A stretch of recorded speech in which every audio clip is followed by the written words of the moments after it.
Hello, and welcome back to Gaelya. Today, I want to tell you about the country of Galavany, a nation located on the continent of Yorn'Haas. Like many others, it has endured countless wars since the Divine Severance.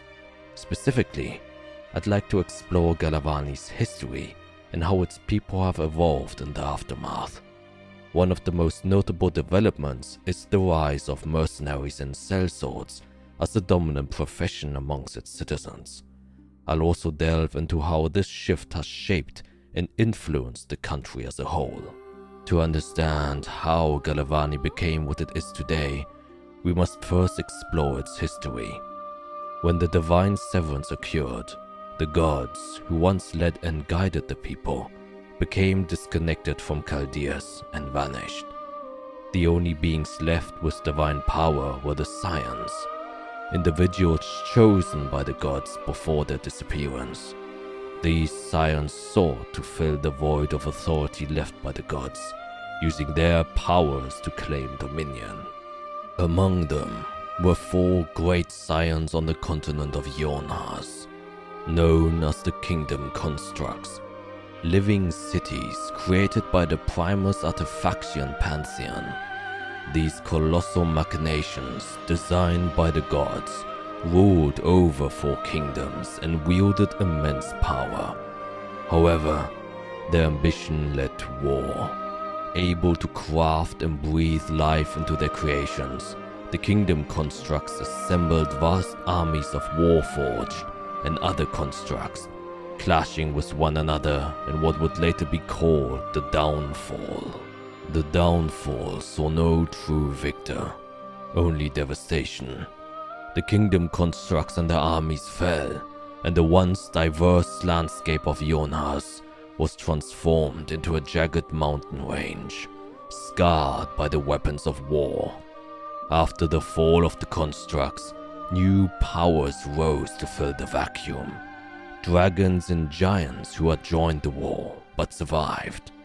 Though not blessed with divine powers, their innate mastery and attunement of magic allowed them to dominate the land unchallenged for centuries.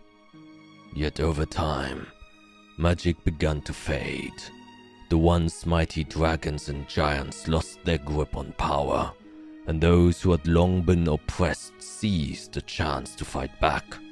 During this age, the Caeldean kind, mortals with no inherent magical abilities, uncovered ancient relics from the Downfall, artifacts and scraps from the war-forged armies and the fallen Kingdom Constructs.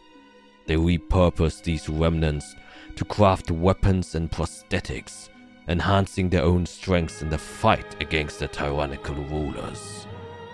And they succeeded. A revolution sparked across the continent, leading to an arms race among the Caeldean people, each faction scrambling to recover as many relics as possible. They feared that, without power, they might once again fall under the rule of a new oppressor.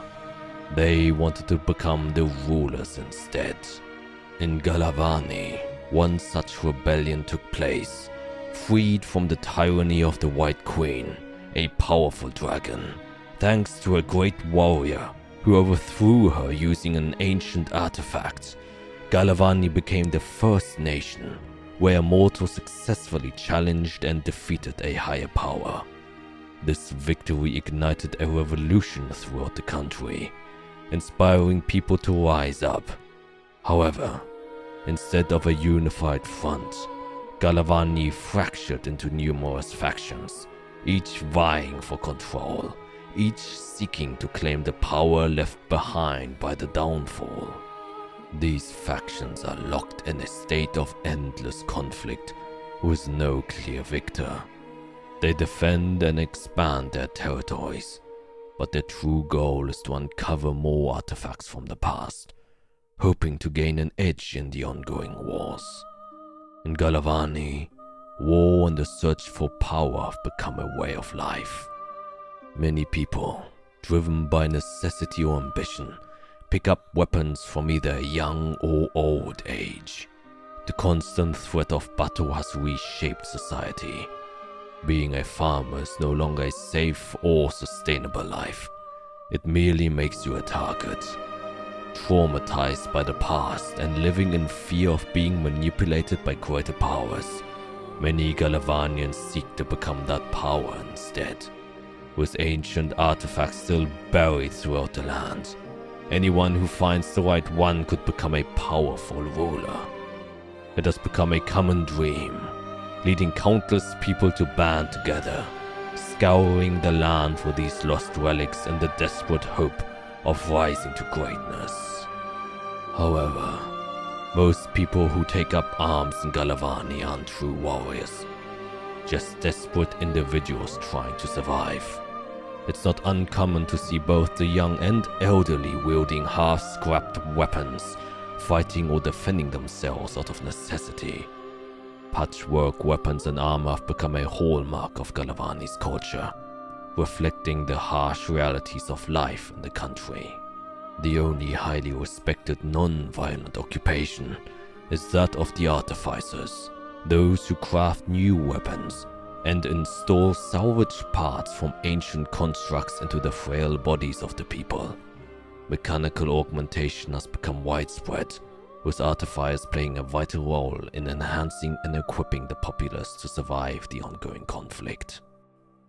In Galavany, the pursuit of power defines everything, and the search for ancient artifacts continues to fuel the endless cycle of war.